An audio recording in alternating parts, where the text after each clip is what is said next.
Aku yakin kalian klik video ini karena judulnya relate sama kehidupan kalian dan kalian udah siap mau nonton sampai habis. Ya, aku gak mau basa-basi karena kalau berbagi ilmu harusnya instan, gak usah basa-basi. Oke, satu hal yang dapat merubah hidup kita jauh lebih baik dan jauh-jauh lebih baik dari kegiatan lainnya adalah kita melakukan satu kegiatan ini, yaitu sholat. Oke, kita masuk kepada pembahasan sholat. Kayaknya udah berat banget ya. Gak sih sebenarnya, karena aku nggak mau membahas, bukan nggak mau, karena aku nggak membahas fikihnya. Aku lebih membahas gimana caranya kayak kita itu menanamkan dalam hati bahwa sholat itu penting. Ini menurut pengalaman aku sendiri. Jadi aku mau bercerita dari pengalaman aku. Aku dulu sekolah di SMP, salah satu SMP swasta yang mengharuskan sholat 5 waktu. Karena kita ada dari Ustadz guru ya, dari guruku itu ngasih kayak buku agenda. Sebenarnya kita punya buku sendiri, tapi beliau ngasih kayak amalan-amalan yang harus dilakukan setiap hari. Contohnya sholat maghrib, sholat isya, sholat maghrib, sholat isya, sholat duhur, sholat subuh, sholat asar. Pokoknya sholat 5 waktu itu ada. Terus tilawah, terus sholat duha. Nah, itu nanti kayak dibikin tabel dari tanggal 1 sampai tanggal 30. Nanti setiap awal bulan itu selalu dikumpulkan. Dicek nih sama guruku ya. Kalau dicek misalnya ada yang bolong, nanti dipertanyakan gitu. Jadi kita bukunya udah dikumpulin, terus dipanggil satu-satu. Giliran. Ini kenapa nggak sholat? Ini kenapa nggak dikerjakan? Kayak gitu. Dan aku pernah malu banget ya. Jadi aku tuh emang dulu waktu SMP kelas 1 itu gak sholat 5 waktu maksudnya. Sholatnya cuman maghrib sama isya doang. Itu pun kadang isya karena ngantuk terpaksa marah karena disuruh orang tua buat sholat. Jadi aku marah-marah kayak gitu. Terus otomatis di agendaku ini itu kan jadi bolong-bolong kan. Jadi banyak silangnya daripada centangnya gitu kan. Terus aku dihukum dong. Aku disuruh maju ke depan gara-gara amalan harianku itu banyak silangnya. Terus dari situ aku bukan tersadarkan kayak aku sholat, aku butuh Allah, belum kesampai tahap situ karena masih SMP ya. Jadi aku kayak, oh iya ya, aku malu kalau misalnya aku nggak sholat, aku malu kalau harus dihukum lagi. Jadi aku memaksakan diri untuk sholat. Dan dari situ aku bangga terhadap diriku sendiri, walaupun motivasinya awalnya itu ya, karena malu nggak mau dihukum lagi. Akhirnya banyak centangnya, alhamdulillah. Jadi satu hal yang aku pelajari atau satu hal yang aku dapatkan ketika aku sekolah di situ adalah aku jadi mengerti tentang sholat 5 waktu. Dari segi tujuan, aku belum tahu ya, kenapa aku harus sholat 5 waktu. Pada saat itu kan cuma niatnya biar aku gak dihukum. Udah sampai situ aja. Tapi dari situ, alhamdulillah aku memiliki kebiasaan yang baik. Kebiasaan yang emang wajib dilakukan sebagai seorang muslim, sebagai seorang yang beriman. Kayak gitu. Jadi aku sholat selama waktu.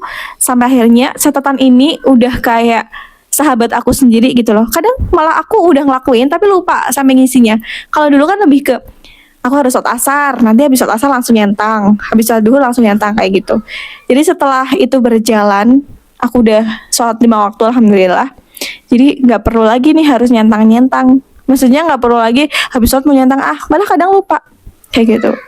Dan teman-teman, setelah aku dewasa, setelah aku menginjak kayaknya kalau nggak salah SMA atau SMP kelas 2, kelas 3 kayak gitu, barulah ada pelajaran-pelajaran agama yang aku masuk, yang aku tuh relate banget sama kehidupan gitu ya, yang relate banget sama nalar aku kayak gitu. Oh ya, ternyata kenapa sih kita harus sholat, kenapa sih kita harus nggak meluangkan waktu lagi. Ibaratnya kayak wajib kamu harus melakukan itu, karena sejatinya kita tuh kan sebenarnya hidup itu buat nunggu waktu sholat. Dan ketika nggak ada waktu sholat itu, kita isi dengan hal-hal yang duniawi, dengan hal-hal yang ya bermanfaat, misalnya kerja atau sekolah kayak gitu. Tapi ketika tiba waktunya untuk sholat, ya udah kita balik sholat lagi kayak gitu kan. Nah, tapi setelah aku belajar Islam lebih dalam, ibaratnya ya baru-baru ini sih sebenarnya. Tapi aku mau share ke kalian. Aku sering nontonin podcast terkait keislaman, ceramah-ceramah tentang keislaman, yang membuat aku sadar bahwa ternyata bener ya, kalau hidup kita di dunia itu apa yang mau kita lakukan selain daripada sholat, selain daripada beribadah kepada Allah.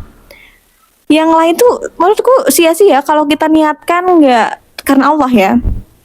Jadi ya ngapain kita hidup di dunia cuman huru-hara doang, cuman cari hiburan doang.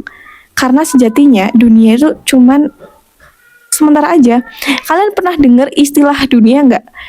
Dunia itu ibaratnya orang yang menyelupkan jari telunjuknya ke air laut, kemudian jarinya itu diangkat, tangannya diangkat, terus tinggal tetesan yang ada di jarinya ini. Itulah dunia. Jadi sekecil itu, apa namanya ya, nggak berharga itu sebenarnya dunia. Tipu daya doang isinya. Isinya tipu daya, isinya fitnah.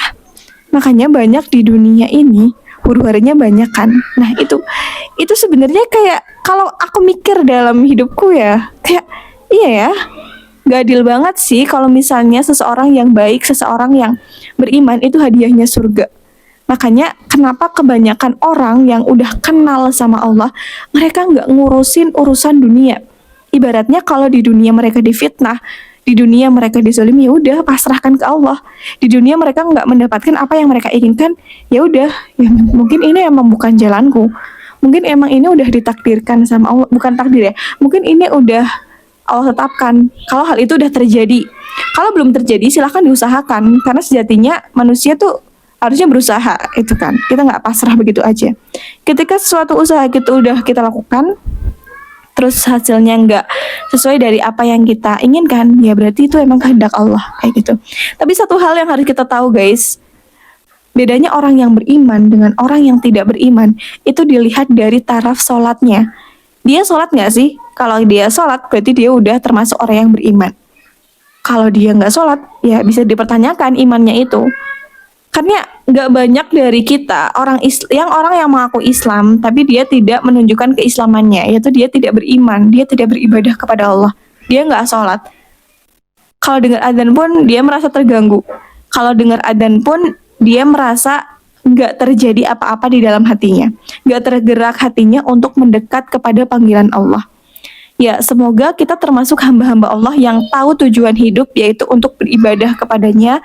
Kita cari sebanyak-banyaknya ridho Allah, supaya di akhirat nanti, di kehidupan yang kekal, di kehidupan yang abadi, kita nggak menyesal.